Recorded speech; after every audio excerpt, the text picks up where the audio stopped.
I wasn't going to watch this either, but again, there's the inner struggle within me. Do I watch this and see how stupid it is and what they up so that I can make fun of them, or do I just skip over it? Of course, the arcade match where the ring is surrounded by their arcade games and anything goes, no DQ, lazy booking.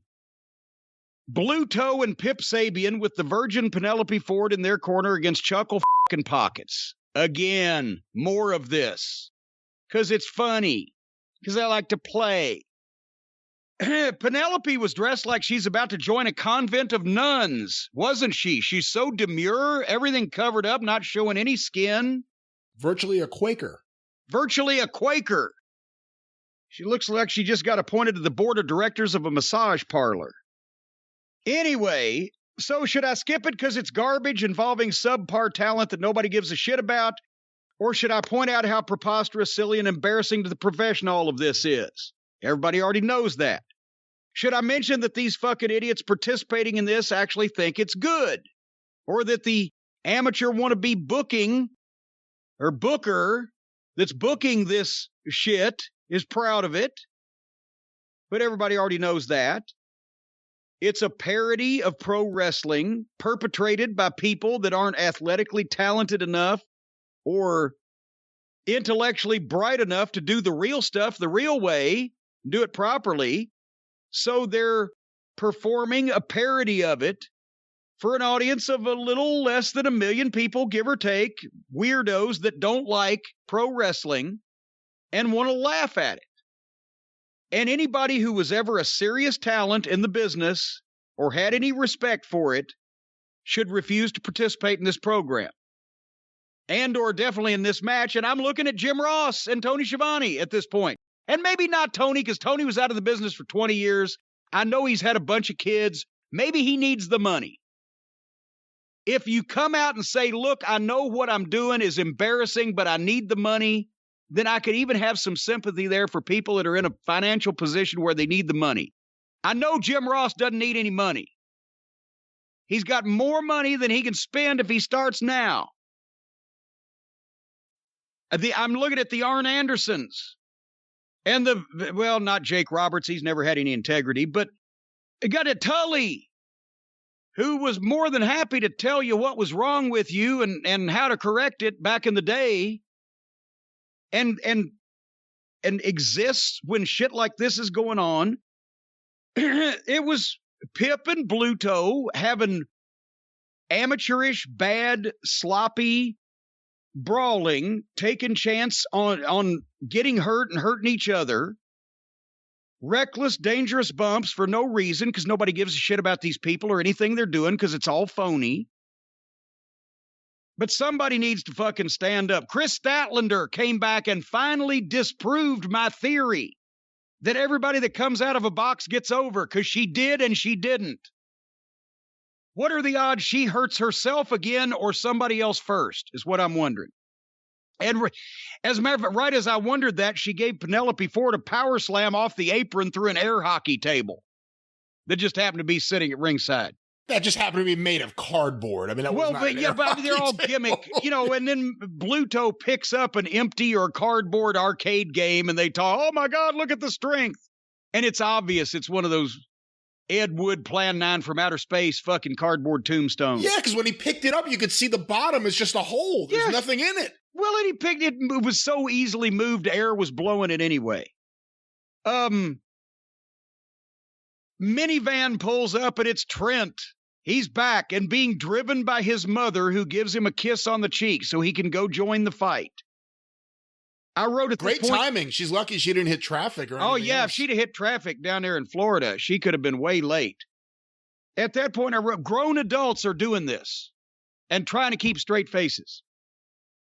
So Pip got power slammed through a table off a stage.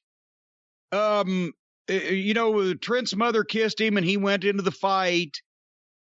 This right here is what you get when you take frustrated, outlaw, independent wrestling talent that have never been anybody in wrestling, and for good reason, and you put them on national TV with no guidance and no parameters set, and let them make up their own shit. This is what you get.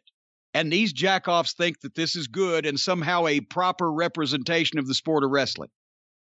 And then, of course, the baby faces win, and then everybody's smiling, including Trent's mother.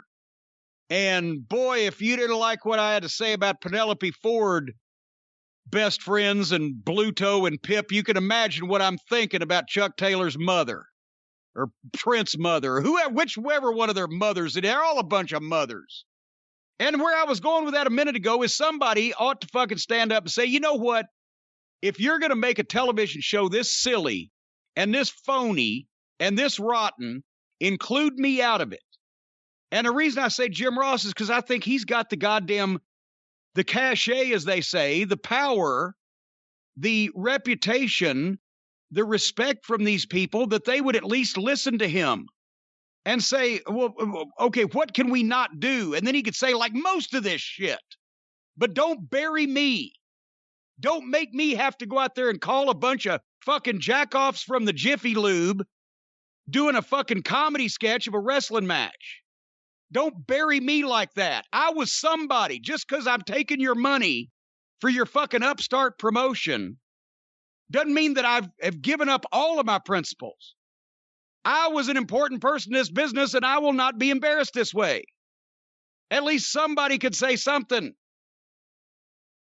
I mean, I know that this is a new happening, that up until the past few years, you didn't have to ask when somebody wanted to book you on a show, is the Invisible Man going to be on the card? Or is anybody going to break out into a dance routine? Or are they fighting over something silly and being assisted by one of their mothers or whatever? It wasn't until just a few years ago I had to ask Court Bauer, I had to ask Liver Lip Lagana before the NWA thing. Is the Invisible Man around? Is everybody going to be serious before I agree to take this booking? And when I went down to I'll give you an example. I went down to the Hall of Fame in 2017, right? 2017. And we did the thing with Kenny McIntosh. He was working for those What Culture people at the time. So was James Dixon. So they rode down with me. We shot some stuff. I own that footage now. One of these days it'll be edited because they got sideways with What Culture, because What Culture, I don't know what they were doing, and I didn't want anybody but Kenny being involved in the production of it. But anyway, I did one of the What Culture events that they were running that weekend, as well as the ride down and the documentary shoot, as well as the Hall of Fame ceremony, and then one of Jim Ross's shows. Like, it was at the House of Blues, or was that Texas? One of his stand-up shows. That's what I did that weekend. So at the What Culture event, it was a small show. There was 500 people there. It was a small building, but it was close to where I was staying. It wasn't meant to be a big national television taping, but I get there and I'm ready to do the color.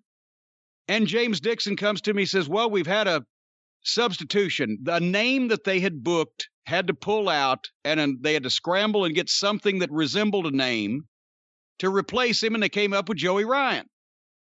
And he said, I want to tell you because I know you've had, issues with the things he does. And I said, well, James, it's your show. I'm a visitor here, and I will, in a professional manner, call all the other matches. But if he does the dick flip, I'm going to get up and walk out. As a matter of fact, I will not call his match at all. I won't start it if he's going to do the dick flip. Just have somebody call. I got a phone call in the back. Send somebody else out to take while I go address my business. They can call his match if he's doing the dick thing, but I won't be doing it because I'm not going to fucking do it. And that's when he said, well, you know what? I think it's a bunch of fucking horse shit too, and I don't want him to do it on the show I'm booking. So I'll just tell him, don't do it. And so I called his match because he wasn't doing the dick flip, so I honored my part. And the booker informed him not to do the dick flip because it was an afternoon show and there was kids in the audience anyway. And so what does he do? He has to do something. So he did the deal where they have the double knockout, and then the fucking guy falls headfirst into his incredibly strong and vulnerable dick and sells his head. And then, at least you could cover that. Well, he must have a cup on. There's plenty of room in those tights. Not much else down there. Whatever.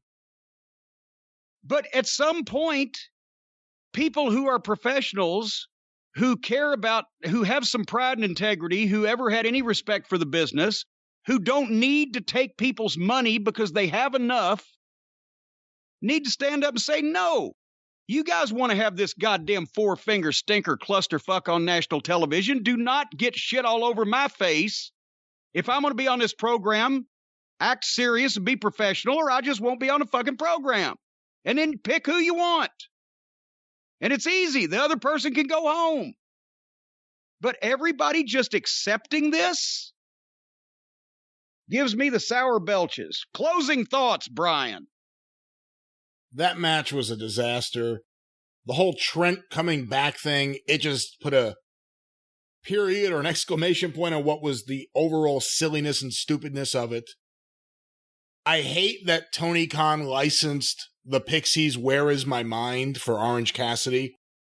What now? It's a great song by a great band. I heard them playing what I thought was a different song. I didn't know what it was and didn't care because it was Pockets, so I didn't listen. It's a great song. It completely didn't work. I don't think it works for Orange Cassidy. Tony Khan was probably in the back. Who knows if he's high or not? But he was listening to the Pixies and he said, you know, it would be a great idea if we got this for Orange Cassidy. Well, what is this song? Because I couldn't tell you this song if you held a gun to my head. What does it have to do with anything that Orange Cassidy would have to do with? Well, I guess the lyric, Where Is My Mind? And the idea, here's this guy who has no mind. I really don't know. Okay, I'm following that. First thing I see when I look at Pockets is this guy's fucking witless. This was garbage. There was so much on this show that wasn't good. The one match that was the best pure wrestling match was the one that was counterproductive and didn't mean anything.